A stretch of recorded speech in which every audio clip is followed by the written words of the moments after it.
Nah, ayah bunda yang milik Allah Subhanahu wa taala, ada beberapa hal kata para ahli dan para ulama yang kita periksa dan kita pantaskan lebih dahulu sebelum kita bicara bagaimana caranya bisa kita berkualitas meskipun terbatas itu. Ini sebenarnya nasihat buat saya dan Bapak dan Ibu ya. Yang pertama itu adalah seperti yang diingatkan Allah Subhanahu wa taala kepada kita bahwa ini khususnya para bapak bapak sebenarnya bahwa saya ini adalah orang yang nanti ditanya sama Allah Subhanahu wa taala persoalan pernikahan dan persoalan pengasuhan. Itu Bapak Ibu ya.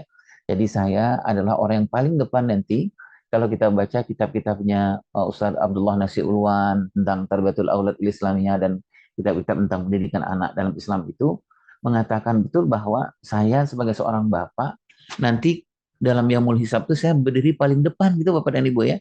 Itu menjawab semua apa persoalan-persoalan yang terjadi dalam keluarga.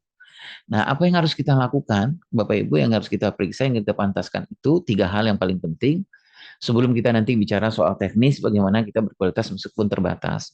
Yang pertama itu adalah memantaskan diri sebagai penerima amanah fitrah terbaik dari Allah. Nah, ayah bunda yang dimuliakan Allah Subhanahu wa taala, amanah yang terbaik itu kan anak ya yang diberikan kepada kita gitu.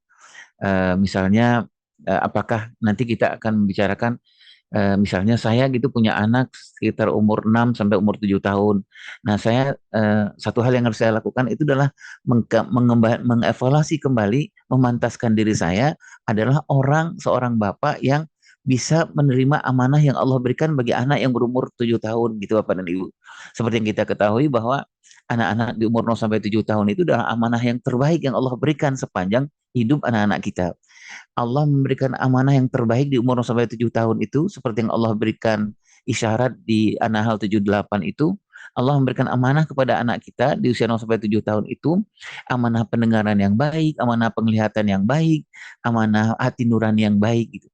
Nah, sekarang tugas saya adalah apakah saya pantas memantaskan diri saya menjadi seorang bapak untuk menjaga tiga amanah yang terbaik dari Allah Subhanahu wa taala ini. Menjaga amanah pendengaran anak-anak. Apakah selama ini saya sudah memberikan yang terbaik untuk mendengar apa yang didengar anak-anak di usia 0 sampai 7 tahun? Apakah selama ini yang saya sampaikan kepada anak di usia 0 sampai 7 tahun? Apakah saya sudah memperbaiki bacaan Al-Quran saya karena itu bacaan yang terbaik yang harus didengar oleh anak-anak di usia 0 sampai 7 tahun? Nah, ini adalah satu hal yang paling penting menurut hemat saya yang saya belajari dari para ulama dan para ahli. Satu hal yang paling penting adalah memantaskan diri kita untuk menerima amanah anak ini dari Allah Subhanahu wa taala. Uh, Nanti kita mungkin diskusikan juga Bapak dan Ibu bahwa uh, kalau di dalam pendidikan anak dalam Islam itu semakin kecil umur anak kita, semakin besar amanah yang Allah berikan. Amanah tumbuh kembang maksud saya gitu Bapak dan Ibu ya. Jadi saya menyebutkan bahwa amanah pendengaran itu sepanjang hidup anak-anak kita itu yang paling hebat itu ada di umur 0 sampai 7 tahun. Jadi semakin kecil semakin hebat dan semakin besar yang Allah berikan amanah kepada kita. Nah, oleh sebab itu satu yang pertama adalah kita memantaskan diri kita untuk mendapatkan untuk menjaga amanah yang Allah berikan tadi itu.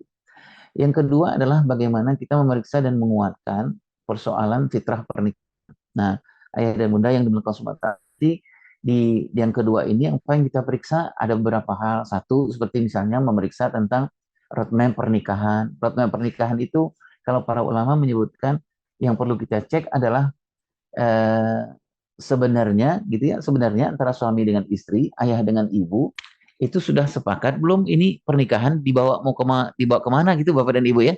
Kita punya tujuan nggak di dalam pernikahan ini? Seperti apa sebenarnya?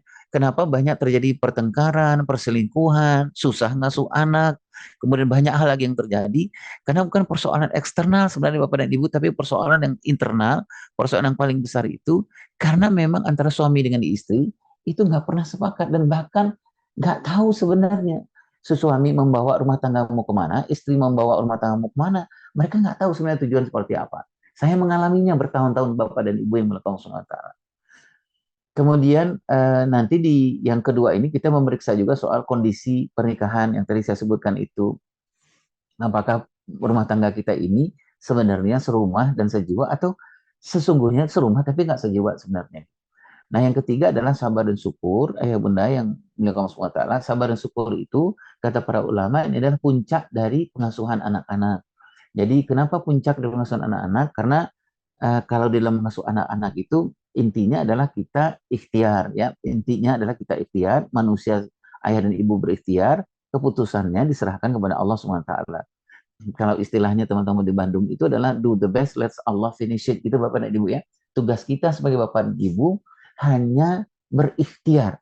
Soal hasil kita serahkan kepada Allah Subhanahu wa taala. Tugas kita sebagai seorang ayah dan ibu itu hanya memberikan yang terbaik.